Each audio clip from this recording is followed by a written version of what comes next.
Let me be honest with you. When I first started learning about Moringa, I thought it was just another health trend. One of those things that gets hyped up for a season and then disappears. But the more I dug into the research, the more I talked to men over 70 who were actually using it, and the more I understood how the aging body works, the more I realized that Moringa is genuinely one of the most powerful natural tools available to men in their 70s and beyond. The problem is, most men are using it wrong. And when you use Moringa wrong at 70, you don't just miss out on the benefits, you can actually make things worse. Today, I'm going to walk you through 8 mistakes that are incredibly common, incredibly easy to make, and incredibly important to avoid. If you're taking Moringa right now, or if you're thinking about starting, this video could change everything for you. Before I get into the first mistake, I want to ask you something. Have you already tried Moringa? And if so, have you noticed any difference in how you feel? Drop a comment below and tell me your experience. I read every single comment, and your story might actually help someone else who is just starting out on this journey. All right, let's get into it. The first mistake I see men over 70 make with Moringa is taking too much too soon. I understand the impulse.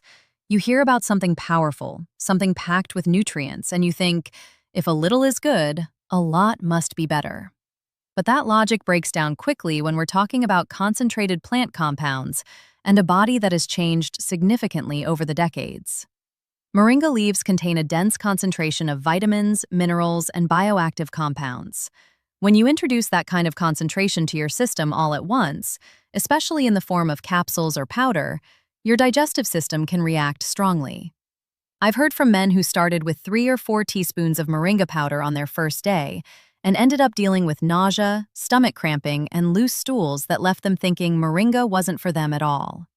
But Moringa wasn't the problem.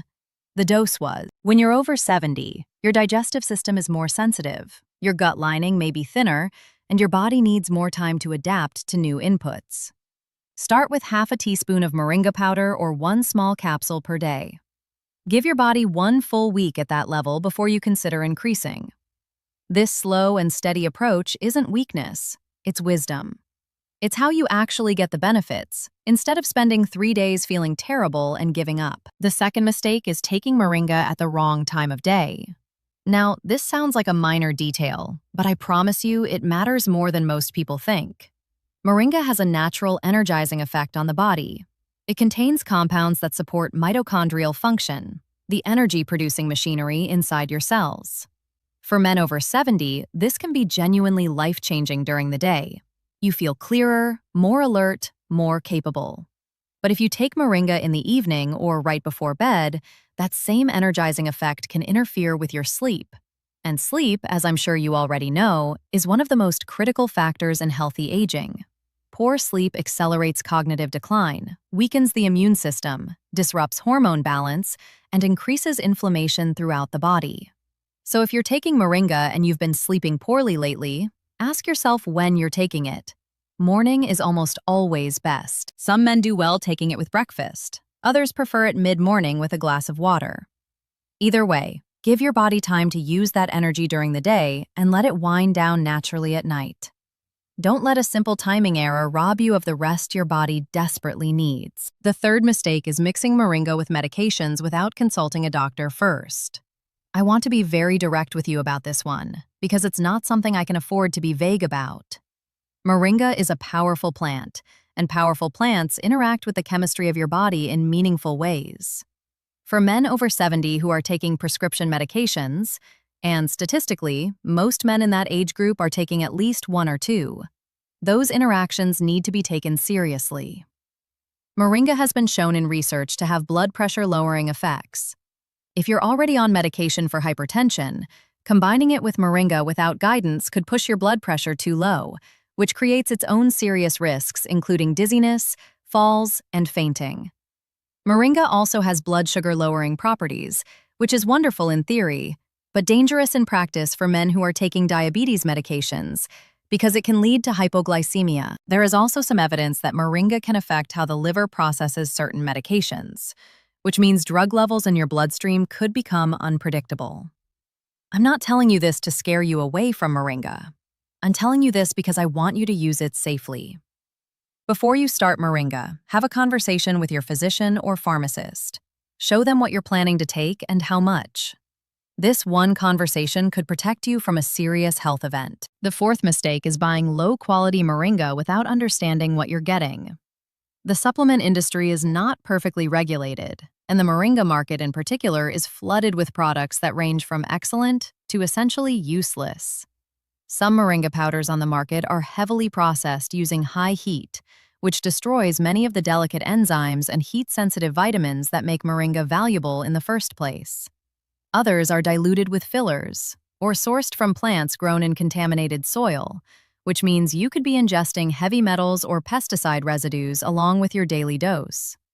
For men over 70, whose kidneys and liver are already working harder to process everything that comes into the body, adding toxic contaminants to the mix is genuinely harmful. When you're shopping for Moringa, look for products that are certified organic, cold processed, or air-dried rather than heat-treated, third-party tested for purity and potency, and sourced from reputable regions like India, the Philippines, or East Africa, where Moringa cultivation has a long and established history. Yes, this usually means spending a little more money, but consider what you're actually investing in: your health, your energy, your longevity. This is not an area to cut corners. The fifth mistake is expecting Moringa to work in isolation. I've spoken to men who started taking Moringa with sky-high expectations, and when they didn't feel like a completely different person after 2 weeks, they stopped. They concluded that Moringa didn't work for them. But here's what I want you to understand about how nutrition and plant medicine actually function in the body. They are not drugs. They don't override your lifestyle. They work with it. Moringa is extraordinarily good at filling nutritional gaps, reducing oxidative stress, and supporting your body's natural systems. But if you're eating a diet full of processed food and refined sugar, not moving your body regularly, sleeping only 5 hours a night, and living under constant stress, Moringa can soften those edges a little, but it cannot fix them. Think of Moringa as one powerful instrument in an orchestra. On its own, it can play something beautiful, but the full symphony only happens when the other instruments are also playing. When you pair Moringa with whole, nutrient-dense foods, regular gentle movement, adequate sleep, hydration, and stress management, the results can be genuinely remarkable. Don't make the mistake of treating Moringa like a magic pill that compensates for everything else. Use it as a complement to a life that is already moving in the right direction. The sixth mistake is ignoring the form of Moringa that actually works best for your body. Moringa comes in several forms: powder, capsules, oil, tea, and fresh leaves if you're lucky enough to have access to them. Each of these has a different absorption profile and a different concentration of active compounds. Many men over 70 default to Moringa tea because it feels gentle and familiar. And while Moringa tea is a pleasant way to enjoy the plant, it contains a fraction of the nutrients found in the powder or capsules. The process of steeping leaves in hot water pulls out some beneficial compounds, but the heat also degrades others, and the overall concentration is simply much lower. If your goal is to genuinely support your health, your joint function, cognitive clarity, immune resilience, energy, and inflammation levels, you need a form of Moringa that actually delivers a therapeutic amount of the active compounds. For most men, high-quality Moringa powder added to water, juice, or a smoothie, or a standardized capsule, is the most effective and convenient option. The oil, which is pressed from Moringa seeds, has its own set of benefits, including skin health and anti-inflammatory properties, but it's not the best primary vehicle for the nutrients found in the leaves. Know what you're taking and why, so you can match the form to your actual health goals. The seventh mistake is not tracking how Moringa is affecting you. This one surprises people when I mention it, but it's actually one of the most powerful things you can do. When you start taking Moringa, or any new supplement for that matter, your body gives you feedback constantly. The problem is that most of us aren't paying close enough attention to receive that feedback clearly. You might notice that your energy is better in the morning than it used to be, but if you're not tracking it, you'll forget by the end of the week. You might notice that your joints feel a little less stiff after climbing stairs, but unless you record it somewhere, that improvement becomes invisible to you. And on the flip side, if Moringa is causing any kind of digestive discomfort, headaches, or unusual symptoms, Catching that early and adjusting your dose or timing can prevent a negative experience from derailing your entire effort. I recommend keeping a simple health journal. Nothing elaborate, just a few sentences each day about how you feel, how your energy is, how your sleep was, and any physical symptoms. After 30 days, look back at that journal. The patterns you'll find will tell you far more about how Moringa is working for your specific body than any general guideline ever could. This kind of self-awareness is genuinely one of the most underrated tools in health optimization, especially as we age. The eighth mistake, and in some ways this is the most important one, is giving up before Moringa has had time to actually work. The human body does not change overnight. Nutritional support, anti-inflammatory compounds, adaptogenic plants, they work through gradual, cumulative shifts in your body's chemistry and cellular health. Men over 70 sometimes expect to feel dramatically different within the first week, and when that doesn't happen, doubt sets in. I understand that completely. When you're in your 70s, you've probably tried things before that didn't deliver. You've been let down by products that overpromised. You're understandably cautious, and that caution is healthy. But Moringa is not a stimulant that gives you an instant rush. It's a nutritional powerhouse that gradually restores what time and life have depleted. Research into Moringa's effects on inflammation, blood sugar regulation, and oxidative stress consistently shows results that build over weeks and months, not days.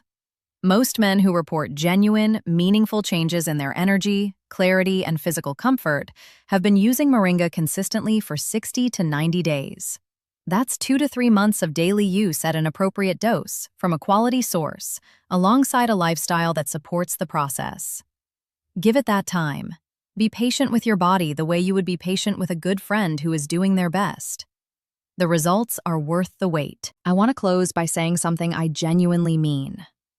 You being here, watching this, looking for information that helps you live better at this stage of your life, that matters.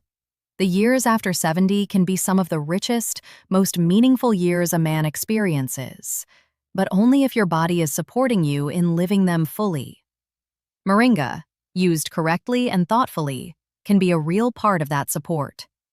Avoid these 8 mistakes. Be consistent, be patient, work with your doctor, choose quality, and pay attention to how your body responds. You have everything you need to make this work. And if you found this helpful, please share it with someone who might need it too. Thank you for being here today.